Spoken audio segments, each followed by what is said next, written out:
Hey, welcome to the Parker's Pensées podcast. I'm your host, Parker Sedicase. I've got a couple of master's degrees in theology. I'm working on another in philosophy of religion. And throughout my studies, I've had some really awesome conversations with amazing people. But unfortunately, I have not recorded them, so they're just up here. And so the goal of this podcast is to have conversations about fascinating ideas and with experts in philosophy, theology, nature, and life, to record them and then to share them with you so that you get to learn as I learn. I love thinking about cool stuff, so come think with me. This episode is going to be like talking through an Ant-Man or a Doctor Strange movie. We're going to be going at like what is fundamental. It's awesome. I'm really excited about it. I have with me Dr. Ross Inman. He is an associate professor of philosophy at Southeastern Baptist Theological Seminary, and he's the editor of Philosophia Christi, which is an amazing journal. And they're starting a new MA program in philosophy of religion. So, I mean, this is right for you guys over there at Southeastern. So go check that out. They also have a PhD program in philosophy of religion. And don't tell Paul Gould that I plugged another school's MA program. But before we jump in, I just want to thank everyone who is a Patreon patron, someone who supports this program. You guys are making this happen. This is awesome. You can see the quality of the videos getting better and better because of you guys. I want to do this full time. I will continue doing my work with Athletes in Action at Northwestern, but I would love to be able to focus more and more time on the podcast to give you guys the content that you want. So if you have benefited from this program, this podcast, please consider becoming a Patreon patron. You can find the link in the description. There are all sorts of goodies that you get over there, including the book giveaway, where I give away books that I've received from publishers, from my guests' books, guests of the podcast. So today I'm going to be doing one. We're going to be giving away 3 books, and that's going to be a monthly thing. So just become a Patreon patron for at least $3 a month to enter the book giveaway drawing. So without further ado, let's bring in Dr. Inman.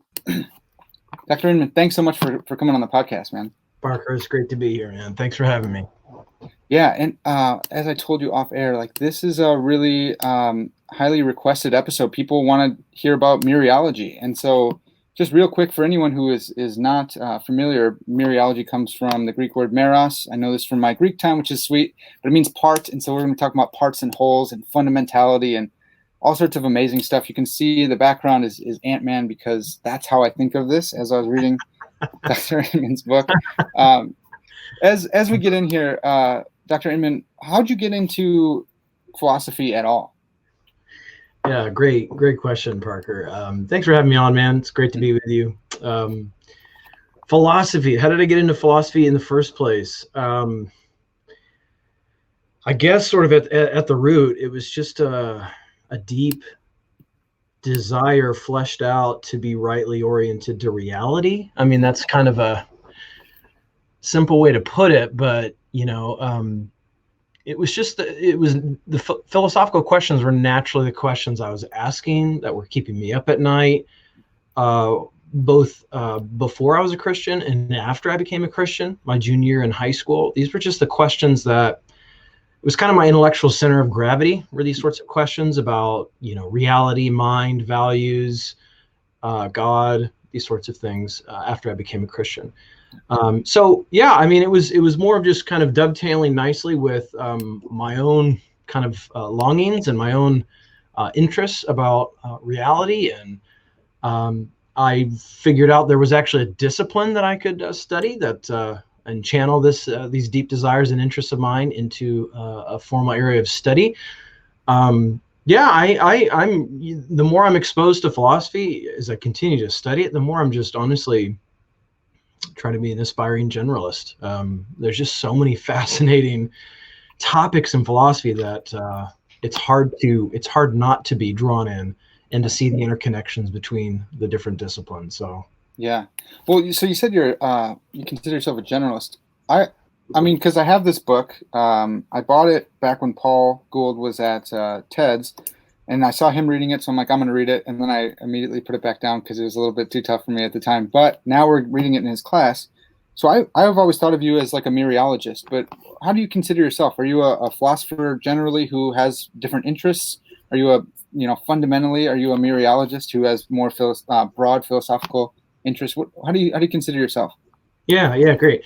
Well, I should say I'm an aspiring generalist. I'm not always successful in doing so, but yeah, I mean, as you know, when you're sort of the norms of graduate study, especially doctoral studies, you're sort of forced to travel through a very narrow topical gauntlet, right? Yeah.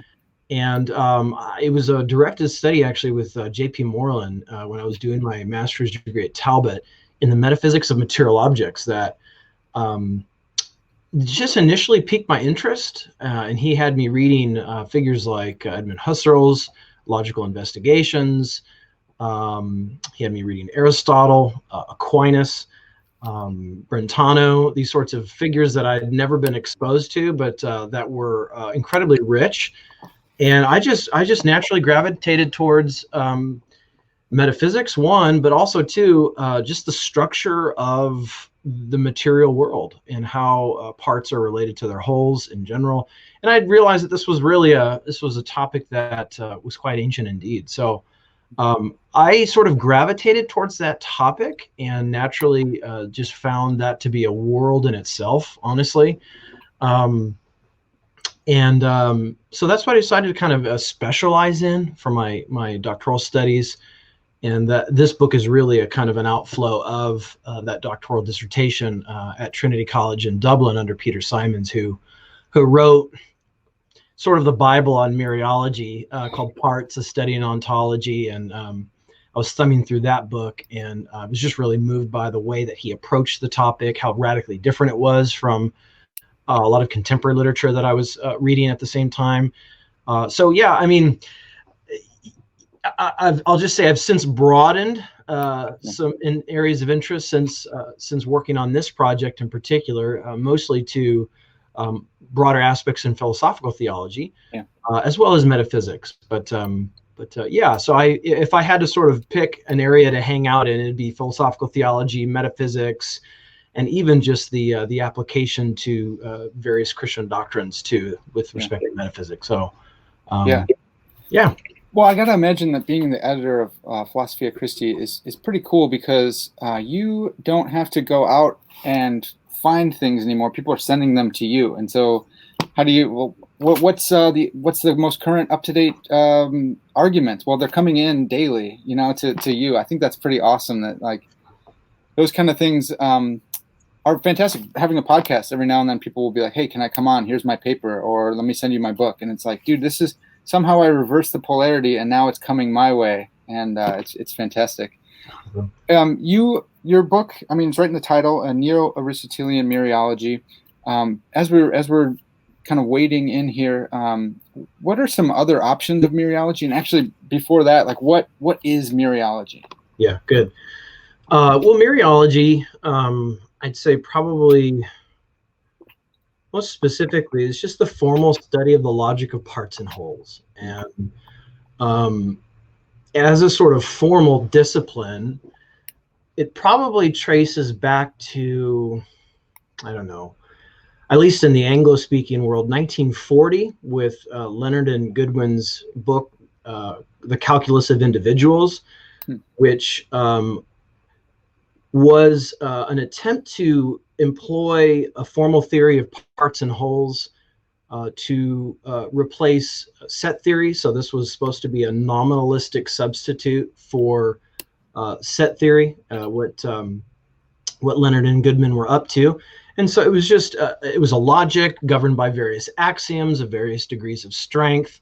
And so now you have what's often called classical extensional Meriology or formal Meriology that picks out a particular logic of parts and wholes with various axioms and, like I said, of various degrees of strength. If you've ever heard of unrestricted Merological composition, that is one of the axioms of classical extensional Meriology.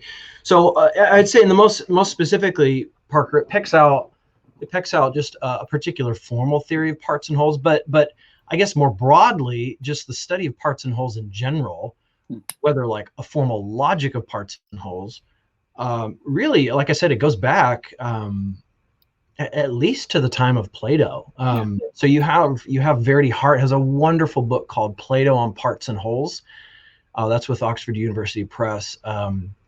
And doing an amazing job of just tracing out some of these Meriological themes in Plato's own work, as well as in Aristotle's work. Yeah. So this really goes back quite a ways, and some of the richest insights in Myriology do come in the medieval period as well. And I'll just point your listeners, if they want to read up further on this, Andrew Arlig has a wonderful Stanford Encyclopedia of Philosophy entry called Medieval Mereology, as well as Robert Paznow's book, Metaphysical Themes, has several chapters in there on how many of the medievals thought about parts and wholes. And there was just quite a bit of diversity and variation, but they were thinking about these issues as many of them good Aristotelians. So and of course how the Aristotelian tradition impacted people like Husserl and Brentano and these thinkers as well.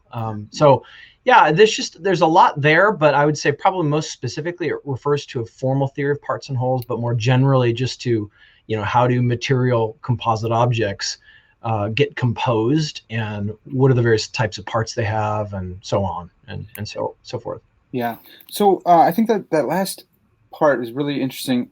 Is Myriology limited to material objects? Because there's this problem of the one in many, and depending on where you're at in different, even apologetic circles, that's an emphasis.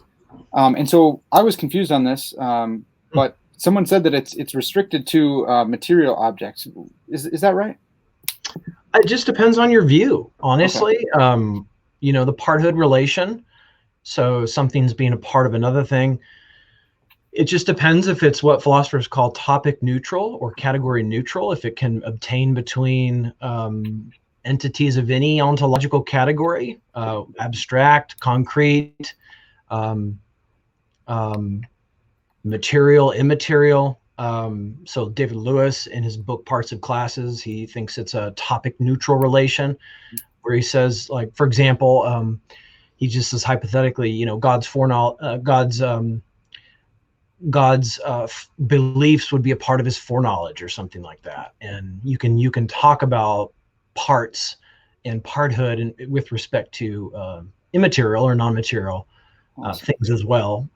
So the powers of an angelic being's soul would be parts of that angelic being in some sense, if it's if it's powers or parts, that sort of thing. So okay. It just depends on the view, but mostly I would say it is accurate to say it is restricted in most contemporary discussions on the matter to spatial-temporal things. Okay. Yeah. That's really helpful. So I was talking. I love this topic. I love Myriology in general, but I was talking with some people at my jiu-jitsu gym because they were asking me about the podcast. What's next? And I said, we're talking about Myriology. And no, not Meriology, but Myriology. and they were like, yeah, that's heady. Their eyes kind of glazed over. I'm like, look, this is actually really interesting because, like, are your parts more fundamental or prior to you, or are you more prior to your parts? And if your hand gets cut off, is that your hand anymore? What about you get a prosthetic? And we had an amazing conversation after jiu-jitsu about Myriology. So it's a really fascinating, like really fun topic. Your book is fantastic, and I wish we could talk about everything, but it would take a week to do it. So today we're going to be focusing on fundamental Myriology, and hopefully we get into like your particular take of neo-Aristotelianism. But what is fundamentality when we talk about a fundamental Myriology? So I would say probably the label fundamental Myriology was first coined in the contemporary literature, I believe in 2010, if I'm not mistaken. This is when Jonathan Schaffer's article in the Philosophical Review, Monism, Priority of the Whole, came out, and really on the heels of a resurgence in thinking about grounding, metaphysical grounding, this idea of non-causal explanatory relations between entities. That's Schaffer's understanding of grounding. But grounding is really kind of, it's just probably in the last 11, 12 years has just exploded as a discipline, or as an area of inquiry. And so when we're talking about grounding, one thing's being grounded in another, or one thing's being more fundamental than another, or one thing's being more derivative on another. These all have to do with a type of metaphysical ordering or structuring relation between things. In this case, between entities. This is how Schaffer understands grounding. Not everybody understands grounding in a way that relates entities. Some say it relates facts or propositions or other sorts of things. So you can imagine there's just a lot in the area of what is grounding, what are its relata, or what is its relata. So it gets us at least into the mindset of, okay, are some things more fundamental metaphysically speaking than other things? So are some things ontologically prior and posterior to other things? And this is a question that really, I would say, why we find it being asked today is, I think it's also on the back of a resurgence in neo-Aristotelianism as well. So much of contemporary metaphysics has been done within the shadow of a sort of neo-Humean ontology in various ways, of causation, of laws, of modality, of properties, and so on and so forth, and material objects also. So the idea of ontological priority or ontological posteriority is really a thick metaphysical notion that I think is really part and parcel of a resurgence of taking sort of thick conceptions of metaphysics seriously again, and largely that's come on the heels of a resurgence of neo-Aristotelianism. Not exclusively, I should say, but by and large, Schaffer's own his own proposal in that essay, Monism Prior to the Whole, is using and employing very explicitly some thick Aristotelian concepts about substance, fundamentality, grounding, ontological dependence. So when we talk about fundamental Meriology, we're really talking about the intersection between parts and wholes and priority, metaphysical priority, and metaphysical fundamentality. So our wholes, composite wholes, things that have parts, are they ontologically or metaphysically prior to their parts and thus more fundamental than their parts? Or are parts ontologically or metaphysically prior to their wholes and thus more fundamental than their wholes, right? So it's really the intersection of parts and wholes, the study of parts and wholes on the one hand, and then the intersection of metaphysical priority, grounding, our wholes grounded in their parts, or vice versa, which again is a very ancient question, but I think the whole area of inquiry has come back on the scene in a really fascinating way, because it does, as you say, it raises issues about not only the Meriological or part-whole ordering of physical reality, but also the metaphysical ordering. It really tells us something about whether reality is hierarchically ordered, metaphysically speaking, if whether all the fundamental substances, which we'll get to, no doubt, about what that means, but are really small and at the sort of bottom Meriological level, right? Yeah. At the level of what Schaffer calls the atoms, or is there only one substance, namely the cosmos, and everything else is a derivative or dependent part of it? So I can say more about how Schaffer sets things up, but is there anything you want to? Yeah, well, I have like random questions too that I just want to toss out. Like, there's this conversation about Myriological simples, and yeah, it seems like just from the conversation, a lot of people just kind of think that's super duper speculative, but whatever. Like that's kind of the nature of the podcast. Do you think that there's such? Can you explain what a Myriological simple is, and then do you think there are any? Yeah. So Myriological simple is just an object that lacks proper parts. Mm-hmm. So it itself does not have proper parts. Yeah. So yeah, I mean, some philosophers think this is some think actually there's good empirical reasons for thinking that I should say this, there aren't simples, that reality is sort of infinitely divisible, Meriologically speaking. So every object on this view has proper parts. So there's the reality of what some have called infinite Meriological descent. So it's sort of parts upon parts, and there's really no bottom Meriological level, no simples, right? Is that Gunk? Is that David Lewis's Gunk? It is, yeah, Okay. yeah, it is. But I guess I should say some philosophers think gunk is at least metaphysically possible. So if it's at least metaphysically possible, we should at least allow for just that, the metaphysical possibility that there are no simples, that reality descends infinitely downward with respect to every object has itself proper parts. So yeah, it just depends on. I tend to think that there is a fundamental, if you had to press me on this, fundamental Meriological level, but I don't know how one would argue very strongly for that philosophically or metaphysically, because I do think it is possible, metaphysically possible, that is, for there to be gunky worlds, so worlds where there are no simples. So I want to say partly it might just be an empirical question in part, but also I don't think we should rule out the possibility of gunky worlds as well. Which world we live in, whether we live in a gunky world or a world where there are, simples, maybe that's an empirical question that can decide that. But well, that is one thing that comes out in your book, that when you talk about real definitions, and you do have a strong place for the empirical in your book, which is great, which is a little bit different than what I'm used to, because I'm used to like strict armchair stuff.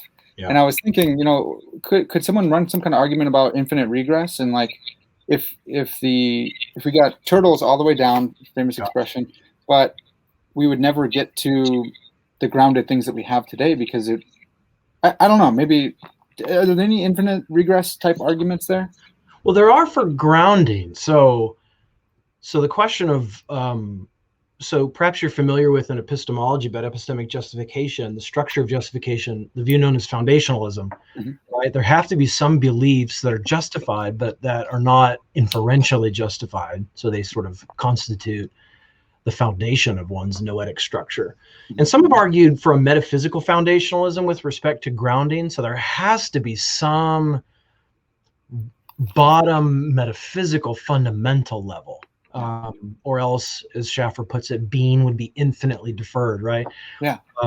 So I'm very sympathetic to those, and I actually think there are good theistic considerations as to God's being absolutely fundamental and himself being the ultimate terminus of grounding relations or metaphysical dependence relations.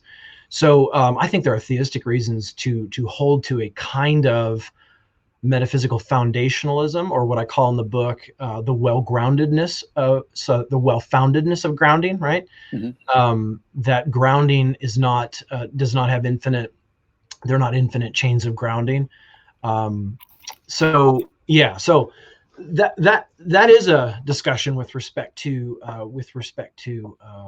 grounding itself. So maybe I should say something about how Schaffer sets up kind of some of these options here. Yeah, So fundamental Meriology, Schaffer distinguishes between two different views. One would be what he calls priority pluralism, and the other is priority monism. So priority pluralism, actually I should say they're both defined in terms of the maximal Meriological whole, so which would be basically the sum of all physical concrete objects. Call that the cosmos, right? It's sort of the largest physical composite that's concrete in existence. That's what Schaffer calls the cosmos, right? And so priority pluralism says the proper parts, or some subset of the proper parts of the cosmos, are themselves fundamental. So the parts are prior to that one cosmic whole.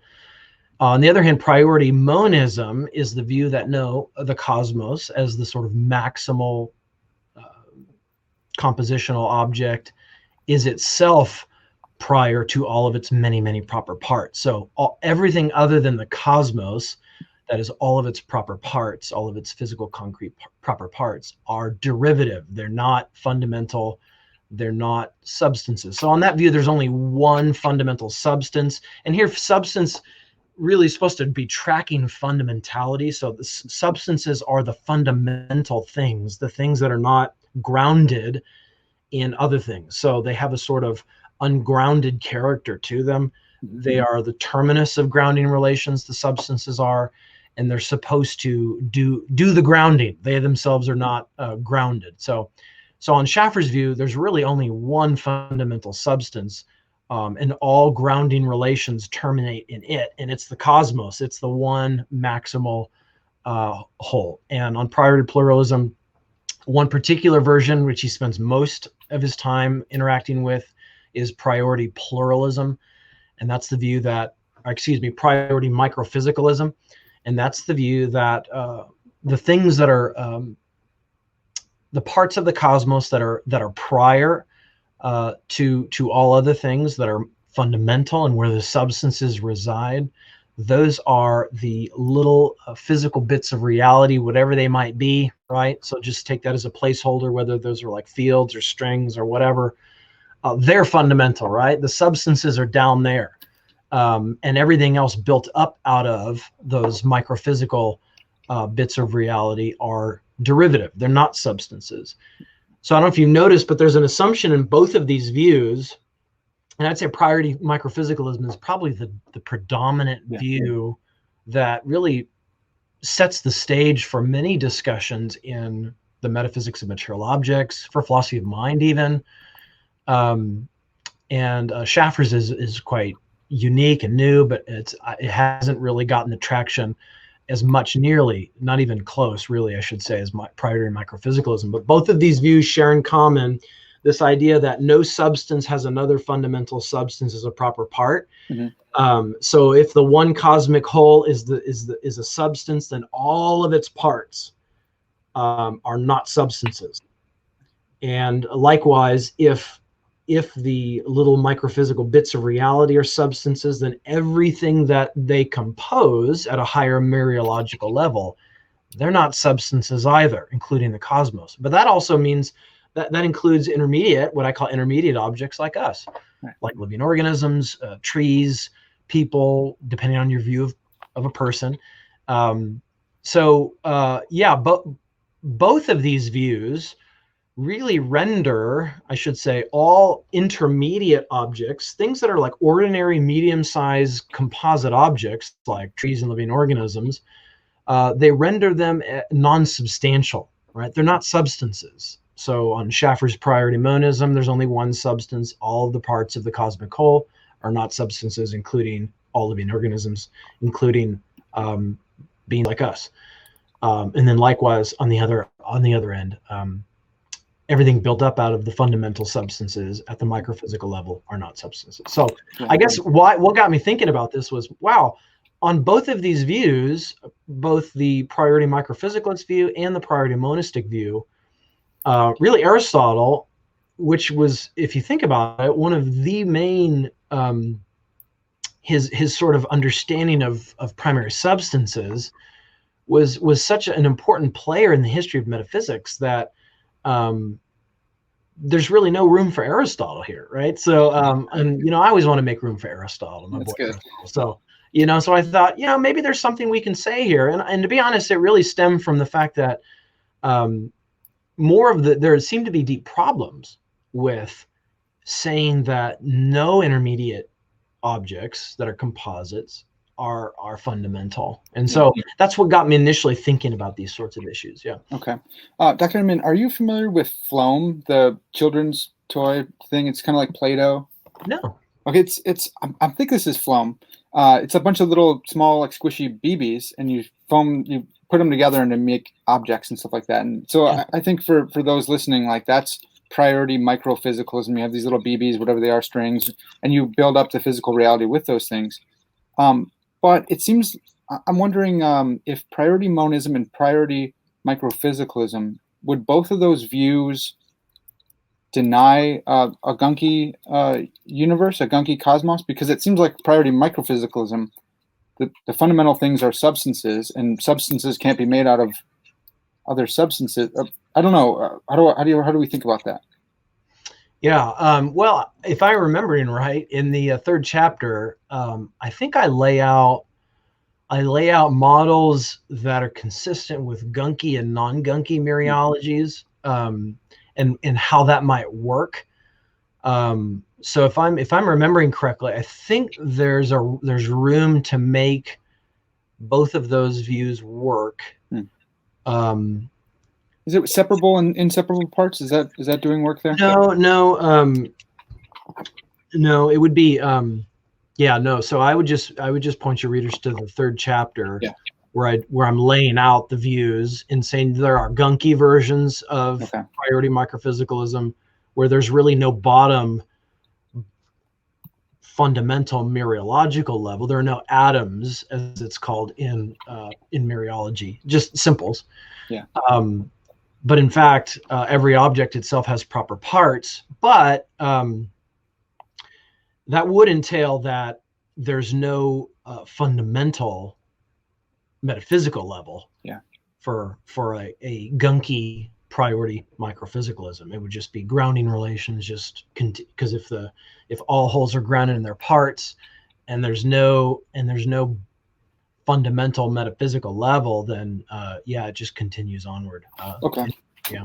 I think that's really helpphul, because we usually think, if we're talking apologetics and stuff on the more popular level, we think the BBs, that's like the physicalists, and so microphysicalists have to have these one fundamental BBs, and that's everything. Well, not necessarily. Like, you can have a gunky where everything is turtles all the way down, and it's more complex than we might initially think.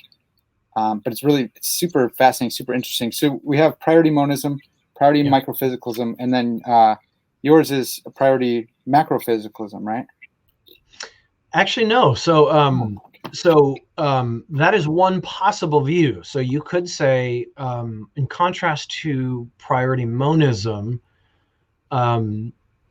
the cosmos is not a substance. Whatever else it might be a plurality. So when I use the word the cosmos, it's a plural referring term, and it doesn't refer to one thing at all. It just refers to a plurality. So there's not even composition taking place. That's one view. You could say it's a whole, but it's not a substance. Maybe it's an aggregate or something like that. Okay. That itself is dependent on its many proper parts.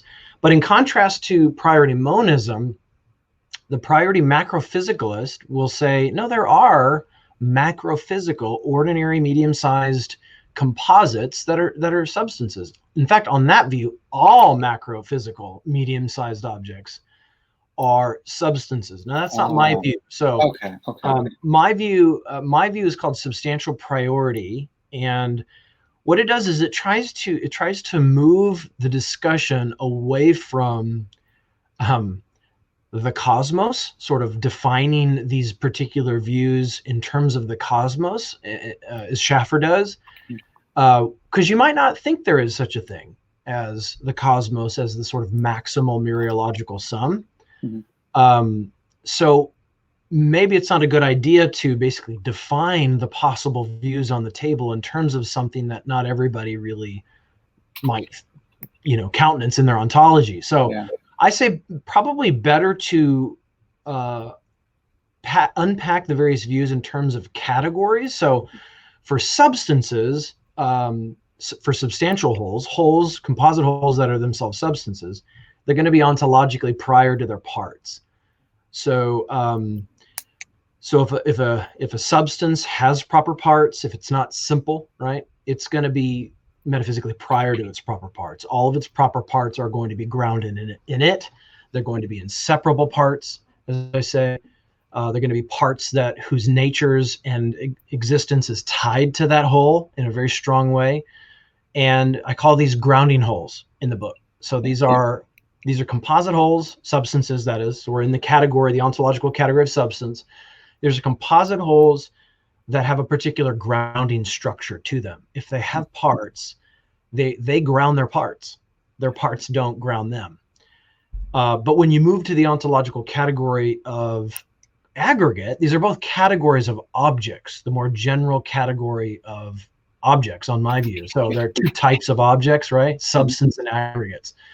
So if it's an aggregate, and I would include most artifacts in this category, intentional objects, it exhibits the exact opposite grounding structure. Yeah. So aggregates, like a pool table, is composed of parts, right? So you have aggregates in your ontology, right? So you're not an eliminativist about aggregates or artifacts. They just have a very different grounding structure. So they're wholes, but they are wholly grounded in each of their proper parts. So their natures and existence are strongly wedded to their proper parts. So these are grounded wholes. That's what I refer to these as. So I say better to situate the question of fundamental Meriology in terms of the live views on the table, in terms of the ontological category of the objects in question, rather than, okay, do you think the cosmos is a substance and everything else is a non-substance or an aggregate? Or do you think, the little microphysical bits of the substances and everything built out of those are aggregates?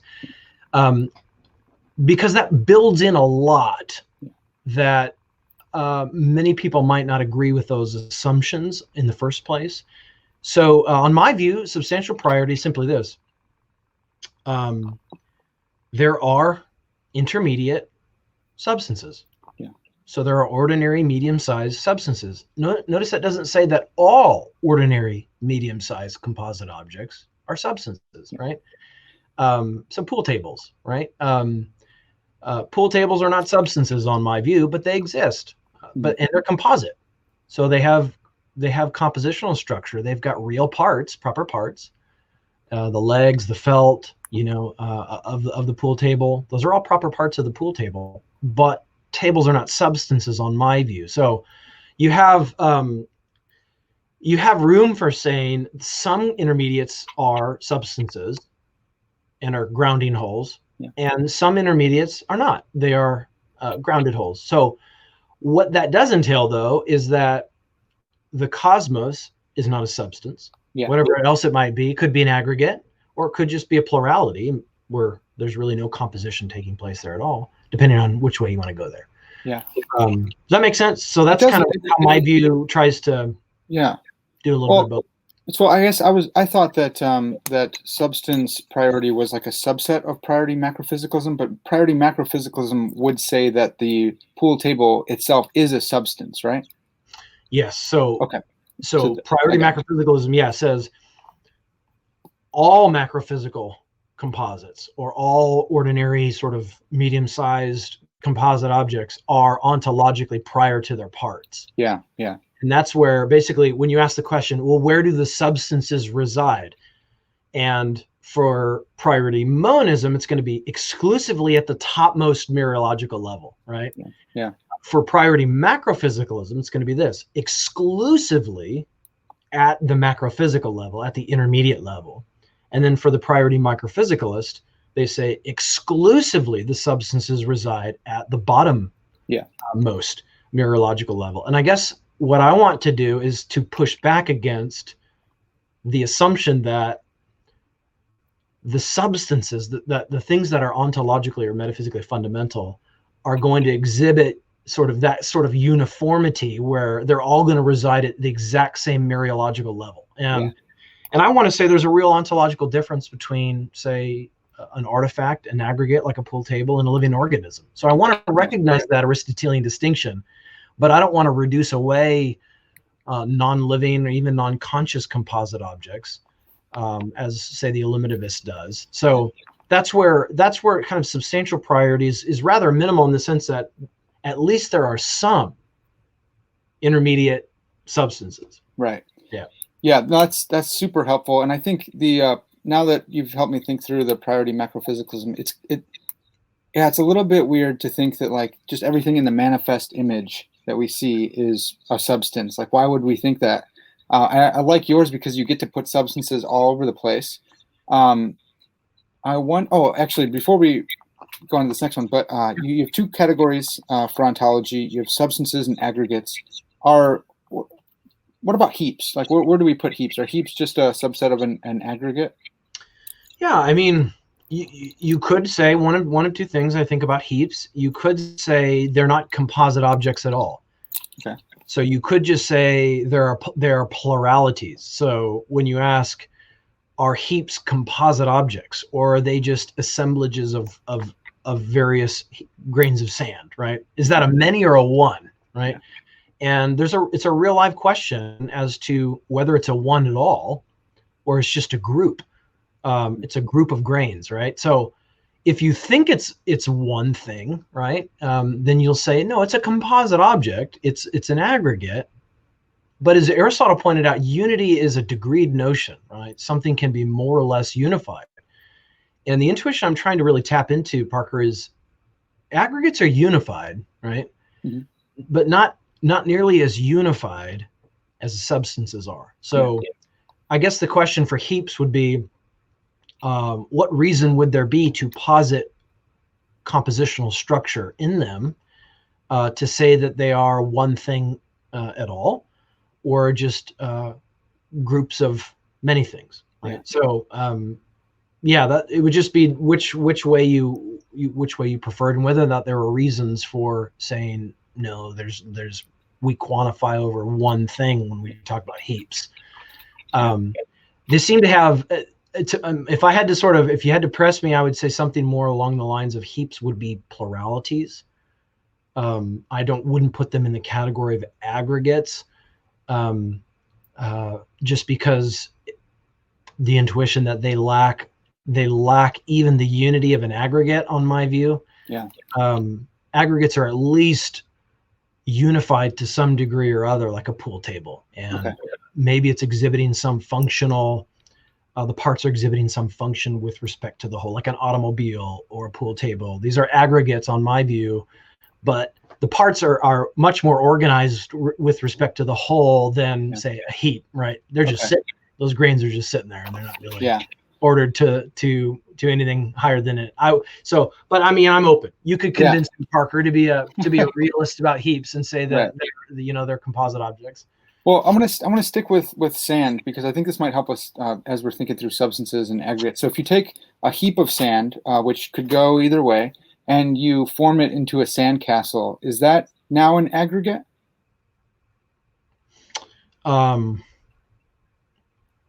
Yeah, I don't know. So if you form heaps of sand into a sandcastle, I would say it probably has it's more plausible to consider it potentially as an aggregate. But remember, the existence and identity conditions for aggregates, at least I'll just say these are necessary existence and identity conditions for aggregates, is that they exhibit a certain type of grounding structure. So aggregates are composite objects, all of whose parts are grounded. Yeah. Right. So it is radically, its existence and nature is radically tied to the whole. So I don't. So for example, if you went and removed one of those grains of sand, does that sandcastle cease to exist? And so if you think it does, then you might think sandcastles are aggregates. Okay. Because they're radically fragile in that sense. So all of the parts of an aggregate ground that aggregate. Yeah. And so if you remove a part of an aggregate, this was just the view known as Myriological Essentialism. Mm-hmm. They're just incredibly metaphysically fragile things. So, but many of us will think, no, the sandcastle doesn't. It doesn't. We can talk about the sandcastle, but they're really just, grains arranged in a particular shape. But again, I'm open there to be convinced that there's one composite thing there as well. So yeah. Well, I want to up the ante just a little bit. What if lightning then strikes that sandcastle and turns it into glass. So now it seems like it's more radically unified.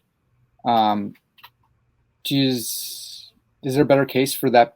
Let's say it's wholly made out of glass now. Is that an ordered aggregate, you think? So it's more unified with respect to the relations each of its parts stand to one another. So I do want to say that. Okay. There's greater spatial contiguity, right, between the parts of that thing. It just honestly depends on whether you think spatial contiguity is sufficient for composition. Yeah. So sure.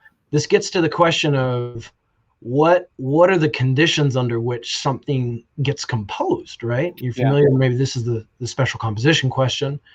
So and there are different answers, but I think one answer that's been, I think, aptly dismissed is spatial contiguity is necessary and sufficient for composition to occur. That can't be all that's going on with respect to getting a new composed object. There's got to be more than that, because you and I can become spatially contiguous in a sense, and I can put my hand on your shoulder, and there would be contact, right? There would be some degree of spatial contiguity, but we wouldn't thereby compose a further object. We wouldn't become, at least I don't think so. Right. So anyways. Yeah. That gets into larger questions about the special composition question. But I mean, I should say I'm happy to be rather permissive about aggregates. So it's not as if I'm not willing to let in a lot in my ontology with respect to aggregates, but I think it's the substances that are really, in sort of true Aristotelian fashion, they're the kind of elite beings in one's ontology. And so the substances are going to be the ones that I'm kind of more like, okay, what makes something a substance? Why do substances exhibit the grounding structure they do, right? What makes them different from aggregates, that sort of thing. And I'll just say they're going to be vastly fewer substances in one's ontology, but I'm not as permissive as a Schaffer would be about the non-fundamental things, but I should say more concerned with the fundamental stuff, right? Yeah.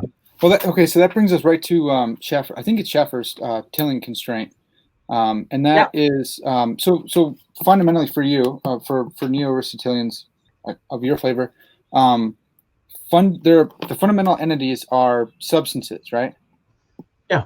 Okay, and then there's this Tilling constraint that there are no gaps or overlaps of the fundamental entities. So we have substances that they're fundamental all throughout the universe, like they're everywhere, but they don't overlap with each other, and there's no gaps. So like perfectly, they catch everything. I think that's awesome. That's so cool to think about. It's easy to think about if you're a priority microphysicalist, because you just got all these BBs fitting together. It's a little bit different to think about with substances. I agree with you, but it's really weird to think about, because we're substances. And then if there are Meriological simples, and that's a substance, together, all of us, there are no overlaps or gaps between us. Fascinating. Yeah, no, it is. And so, so the idea of there being no gaps and no Meriological overlaps between the fundamental things really gets to several intuitions. One is that the substances are going to provide the exhaustive grounding base for everything else. So this is the no gaps idea, that the substances should serve they should serve to ground and not leave out anything, right? For anything that's derivative or not fundamental, it's going to ultimately trace its existence or its nature back to something that's fundamental. So there's no sort of metaphysical danglers, right? And so that's one thing. And then the no parthood constraint, or the no Merological overlap constraint, I call it no fundamental parthood. It's really supposed to be getting at this idea that substances are not only metaphysically complete, but they're minimally complete, in the sense that to be truly fundamental is that something doesn't have any subplurality, or any of its parts aren't fundamental. So if composition is like a building relation, right? You get a composed object by way of the composition relation when you build up a composed object from its parts, right? There's an intuition, at least that I find plausible, that if once that process has taken place, some of the substances remain, right, as parts, then the whole is in some way still derivative on that substantial part. And so the intuition, again, this is very Aristotelian, and Schaffer is really, he gives some arguments for this, but this is really a deeply entrenched assumption in at least Aristotelian Meriology that you find in many of the medievals as well. That what it is to be fundamental, or a basic metaphysical entity, means that you're not going to have any basic metaphysical entities that make you up. So those are kind of the rules of the game, at least within this traditional Aristotelian framework. Now, if you jettison those constraints, things get a lot easier. They really do. So, but somebody who's playing by the rules of fundamental Meriology is just going to say, okay, I'll play by these rules insofar as these constraints are reasonable and intuitive. So on my view, you have to say that I do agree with you, Parker, that on the priority microphysicalist view, much easier to see how the little microphysical bits of reality can serve as the exhaustive grounding base for everything else, right? Not as easy, as well as for the cosmos, to be honest.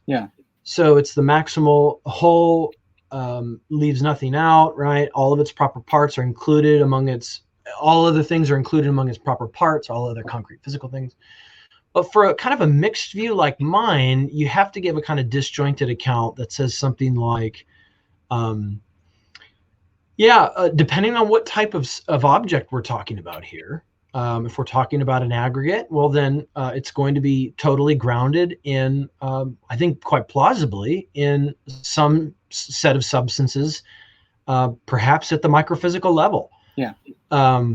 So my view would be something like this: for all the the microphysical base provides a grounding base for all other composed objects other than substances.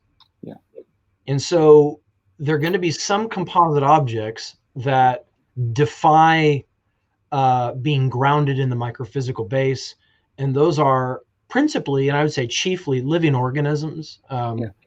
To follow Aristotle there, and I actually think persons as well, on my view. So, if all of the, I guess this is the way I put it, is if all of the microphysical things can serve as the exhaustive grounding base, well, then so can all of the microphysical things save the intermediate substances. So you've got some intermediates that are kind of hanging out in the intermediate level. They're not, so this would be a problem if you went for the priority macrophysicalist view, where all the substances were at the macrophysical level. But I want to at least leave room for a mixed view that says, the microphysical base is entirely sufficient to ground all aggregates and the existence and nature of aggregates, but not all intermediate objects per se. So it does get trickier, and you got to say some really weird things. This is just some of the traditional worries with an Aristotelian Meriology, and the view that, substances can't have other substances as proper parts. You got to say some wild things. And as you imagine doing some reading in this area, in Mereological metaphysics, there are some wild views. And it seems like everyone's got to say something wild, right? It is, absolutely. And it's kind of like, who can get away with saying the least amount of weird, wild things and have have a view that has powerful explanatory power. Yeah. Or broad explanatory reach. And I guess I would say my own methodological constraints, Parker, is coming into this, and this is I think this is chapter 7 of the book about getting personal and looking at personal ontology. I want to come in to this discussion. I mean, we all come into this discussion with antecedent commitments, philosophical commitments, theological commitments about persons, right? About agency, about consciousness, right? I think that I'm a composite object. I think that I have, to some degree or other, I have various non-redundant causal powers. So there are activities that I can engage in as a substance that cannot be exhaustively explained in terms of the activities of my proper parts. So there are things that I can do. There are non-redundant causal powers that I have that cannot be solely attributed to my proper parts in their joint activity even. So like thinking, and I would argue libertarian agency. So if you come into this discussion with antecedent commitments about agency, or at least certain forms of agency that require irreducible or fundamental causal powers, and even irreducible or fundamental phenomenal conscious properties, mental properties, well, then I actually think there's already antecedent reasons for saying, well, there's got to be some substances that are intermediate. Yeah. There got to be some composites that are at a lower level than the cosmos, but that are a higher level than the little microphysical bits that are actually bringing about non-redundant causal effects in the world. Mm-hmm. And I want to say you and I are like that. Yeah, it's like looking, like it's in the mirror. Go check it out. You know, like it you have to be able to capture the thing that's doing the thinking when you're thinking about this.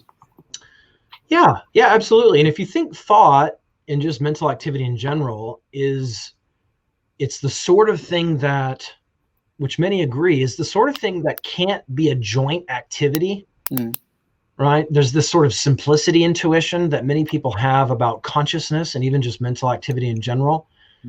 You don't just get conscious thought on the cheap, metaphysically speaking. You need a robust ontology where you've got some highly unified, I would argue, fundamental beings that are the bearers of conscious thought and thinking, so as well as agency. So if you can't get conscious thought unless you have a bearer of conscious thought that is extremely unified, this gets into issues regarding the unity of consciousness. I think you need an ontology to support what you want to say about matters in the metaphysics of free will and mind. Sure. That this is where we're going to have to sort of think about the interconnections between these various issues. And you know, the reality is many philosophers, when they do their work, they don't necessarily think about these interconnections. And, you know, for example, Jonathan Schaffer in his Priority Monism, I remember asking him saying, well, you know, what sorts of entailments might there be for, you know, freedom on this view? And he's very explicit in his affirmation that, yeah, you do what you do in virtue of the cosmos being the way it is. Mm-hmm.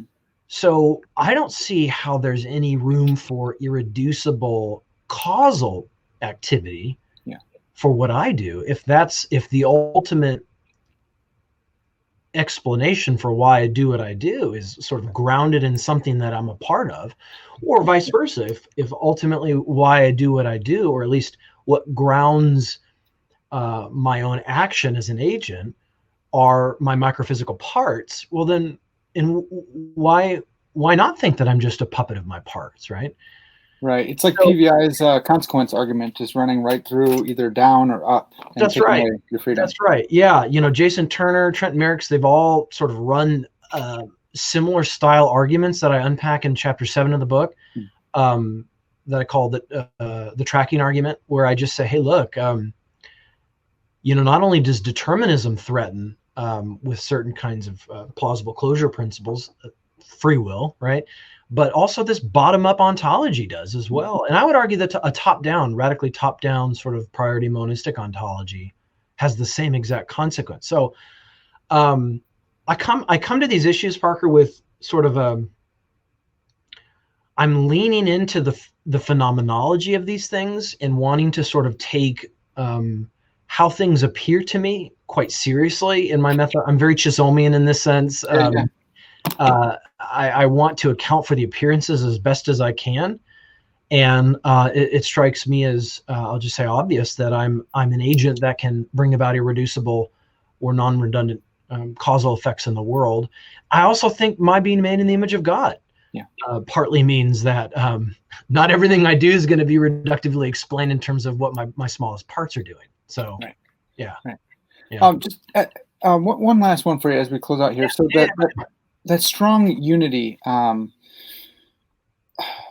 Okay, so I want to talk about persons, but maybe it's easier to talk about a tree first. A tree is a living organism, and it's got the strong unity, and it's composed of, it's a composite object, but it's a substance, right? A tree would be a substance on this view? Yeah. Okay. And so then when this tree, if I take an axe to the root or the trunk and it dies, it's no longer a substance, right? Does life confer the strong unity of the substance of the tree? I don't want to say so, no. Okay. Precisely because I want to say there are non-living substances. Okay. So my own hesitancy. Oh, that's a good point. And I'm happy to talk further, honestly, Parker, about this. So my own hesitancy with restricting the class of composite things to living things is it does just that. It takes the sort of principle of compositional unity to in some way be a notion of biological life or something similar, right? And I want to just say, again, coming at these things methodologically, there seem to be composites that are scientifically serious in the sense of like a water molecule, or a quantum hole or quantum system. I know things get extremely weird at the quantum level, but a chemical whole, or a biological system. I want to say, yes, there are some substances that are living, right? But not all substances or even composites are going to be living. I want to say water is a composite object. It has various proper parts. So again, my methodological approach is I'm going to do what I can to try to preserve what strikes me as being in my own, that exists, right? I think molecules exist, but they don't just exist, they're composed. I think if you told me that, I think it would be a massive oversight to leave out the parthood structure of a water molecule. So I want to say there is parthood or compositional structure there, but water molecules obviously are not alive, nor are they conscious. Sorry, panpsychism. So you know what I mean. So it's I just want to try to, as best I can, to preserve what strikes me as intuitive or obvious in my ontology. Now, I may be forced at the end of the day to kind of go that eliminativist route, but I think the substantial priority view can offset a lot of the worries with the main puzzles that lead people to eliminativism about composites, or at least non-living composites. And I think the substantial priority view can really go a long way to assuaging some of those worries without reducing or eliminating things in our ontology that seem very intuitive and that science seems to take cognizance of. Yeah. Okay. So I think that probably has to do with maybe it's chapter 1 or chapter 2 where you're talking about real essences and or real definitions, and you're talking about essences, and it's a empirical thing. We need to use science to discover what these what I don't know that you said this, but I'm going to try to summarize and see. Oh, I'm still here. Like we need to go out and discover what things are substances, and we might not just be able to do it all from our armchairs. Does that seem right? Yeah. So there's two things here. So I actually think we can make quite a bit of progress a priori on the existence and identity conditions of substances. So this would be like, what are substances, right? Okay. What are the natures of substances? Now, it's a further empirical question, I think, not exclusively empirical, but largely a question that we need to be consulting the empirical sciences. What substances exist, right? Yeah. Are there water molecules? Do they exist? Are they substances? So I think the former, namely, what is the nature of a substance, I don't think is an a posteriori matter. I think that's an a priori matter. I think there's a real role there for traditional metaphysical inquiry about what are the existence identity conditions of the category of substance, right? Mm-hmm.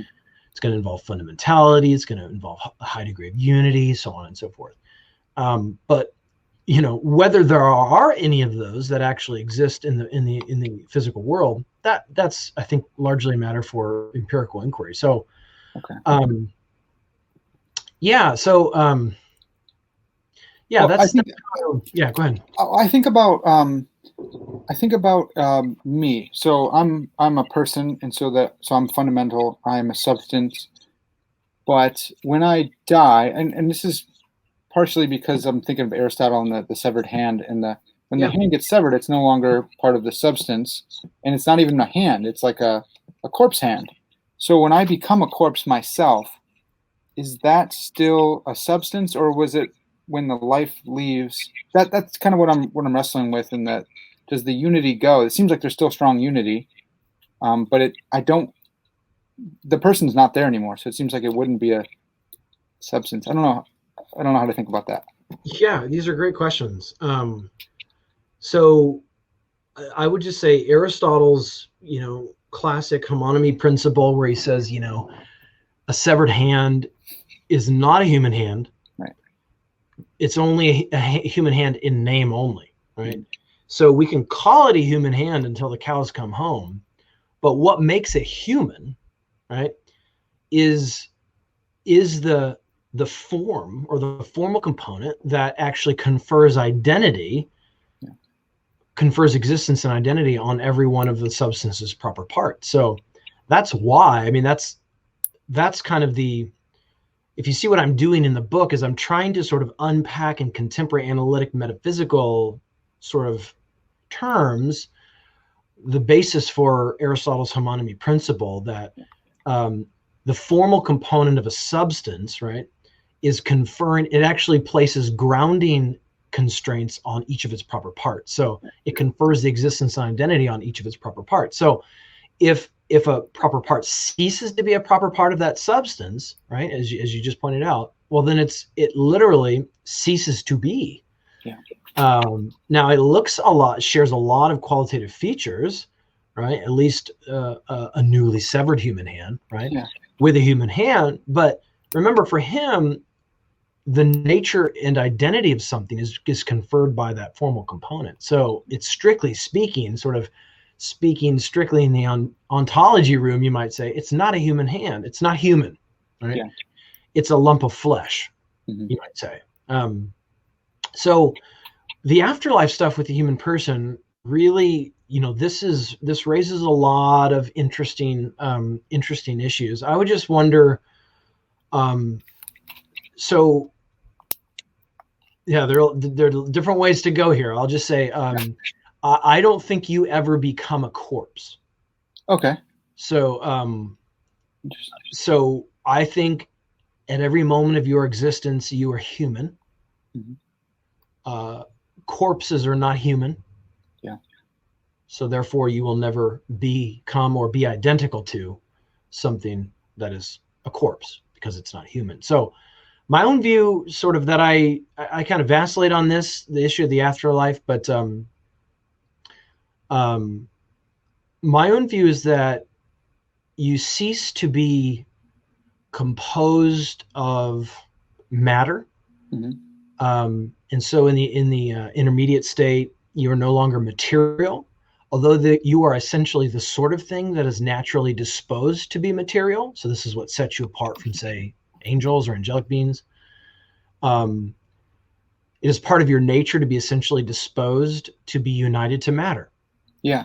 And so that's what a human being is somebody that has a nature that is naturally disposed to be united to matter. And so when I exist in a disembodied intermediate state, I'm still human, although I'm not currently united to matter. Now, I do exist as a human being because I'm still the kind of thing that is naturally disposed to be united. The disposition is still there. Matter, absolutely. Yeah. But I have one metaphysical part or constituent at this point, and it's my rational soul. On my own view, you're not identical to your rational soul, but you forever have it as an essential proper part or constituent. You don't have matter as an essential proper part or constituent, but you are the sort of thing or the type of being that is essentially disposed to be material. Yeah. Hence why there will be a bodily resurrection in the second coming. So do you say that we're bodily souls? Do you use that language at all? That's not my view. As far as I understand how that view is articulated, I don't identify the person with the soul. Okay. So I want to say that you are a substance that has a rational soul as a part or a metaphysical part or constituent. So at that point in your existence, are you identical to your soul? Okay. You will forever have and essentially have your soul. You will never be without it, but you are not it in the sense that a whole is not identical to one of its proper constituents. Yeah. So you know, in your antemortem, existence, like right now, your embodied existence, you are a substance that is made up of or composed of a rational soul and prime matter, or some material element, however you want to make sense of that. But upon death, you cease to be made up of that material element, although you continue to be made up of that rational soul. Yeah. So the person, namely you, you never cease to be in that sense. Though you do lose your material constituent, which you are naturally disposed to be united to, in which you will be reunited to eventually. So I don't know what to call that view, but it's kind of where the view that I'm currently inclined to adopt. So okay, on that view, you have a nature, and you're not a nature though. You have one, but you're not your nature, right? Well, it just depends on what you mean by, nature. There are a lot of questions around that. I will just say you are the kind of thing that is essentially composed of a rational soul and is essentially disposed to be united to matter. Yeah. But you can exist without being united to matter. Does that mean matter is a separate? Our material body is a separable part of us? Yes, I think. Okay. I have to think more about that. But so if you recall, the view that I defend in the book is this sort of no fundamental parthood constraint that Schaffer lays out. I qualify it slightly and say if you tend towards a hylomorphic ontology of the human person, things like form and matter, or the rational soul and prime matter, these are not ordinary run-of-the-mill proper parts, like say my cells would be, or my hands would be, or these sorts of things. These are more fundamental in explaining, or at least partially explaining, the sort of thing I am, what kind of substance I am. So I try to leave room for not having the no fundamental parthood constraint apply to if you think there are metaphysical parts or metaphysical constituents like form and matter. and no fundamental parthood wouldn't apply to those because those aren't ordinary run-of-the-mill integral parts or proper parts that I have within my purview. Yeah. Within the book. So okay, man, that's huge. This has been so much fun. I seriously appreciate you going back. Like I always tell my audience, when these guys are writing their dissertations and gals, they could learn something that day and put it in a footnote, and then they might not have it in mind anymore. And then you give it a couple years. And so for Dr. Inman, for you to come back and rehearse all the stuff from this book, it's been huge. I really appreciate it, and the audience is gonna love it. I'm super stoked for this to get out there. Fun, man. Thank you so much for having me, man. I really appreciate it, and it's been real fun talking to you. Yeah. Well, okay. So before we go, you have this is like pure, just rich metaphysics. You also do really good analytic theology as well. We've I read a lot of your stuff in our analytic theology classes at TEDS. One of my favorites is you're pulling back. I forgot the terminology in the theology world. You're retrieving a doctrine of immensity from Turretin. And it's just awesome, man. I'm so stoked that you did that, because that's been really influential for me as well. If somebody wants to find more of your work, you got a website? You got somewhere where that's at? Yeah, I do. I'll just say the Protestant scholastics, man, they had some serious metaphysical chops. Yeah, it's crazy. So if you want to see, I think, other than the medievals, if you want to see theology that's attuned to some serious metaphysics, you should look no further than the Protestant scholastics. So Turretin, Petrus von Maastricht, John Owen, even. I mean, some of these guys, they know their metaphysical stuff. So definitely check them out. But yeah, I've got a website, just rossinman.com, rossdinman.com, I think it is. But I've got some work on there, and I'm just I have deep interest in divine omnipresence, divine immensity. But I'm currently writing an intro to metaphysics volume that hopefully will be of use to kind of a first-time reader in metaphysics, introducing some contemporary concepts in analytic metaphysics. And Paul Gould and I are working on a volume, Introduction to Christian Philosophical Theology, together. And that's you're a classical. You identify as a classical theologian and philosopher, and he is he calls himself neoclassical. It means a bunch of different stuff, but I'm excited for that, because you guys are going to show us how to not be jerks to each other, hopefully. So that'll be great. And, Paul and I are really good friends, so that it should be, it should just be an organic outflow of just how we kind of relate to one another already. Totally. Yeah. So, and then, so working on that. And then hopefully, I'm sort of fingers crossed, we have a volume that will be in the works. I don't know if this is a kind of a done deal yet, but it looks like it's going to be, but a 5 views on divine simplicity volume. Oh, sweet. So just getting some key thinkers in that area, just interacting with each other, addressing some of the most important challenges to that doctrine. And then a book called The Wonder of It All: Christian Philosophy as a Way of Life. So I'm chipping away at a volume that is basically trying to recapture philosophy as a way of life in the Christian tradition. So more of a posture than material content, but more of just a way of being in the world, the philosophical life. So those are just things I'm working on. But you can find all this stuff on my website if you're interested.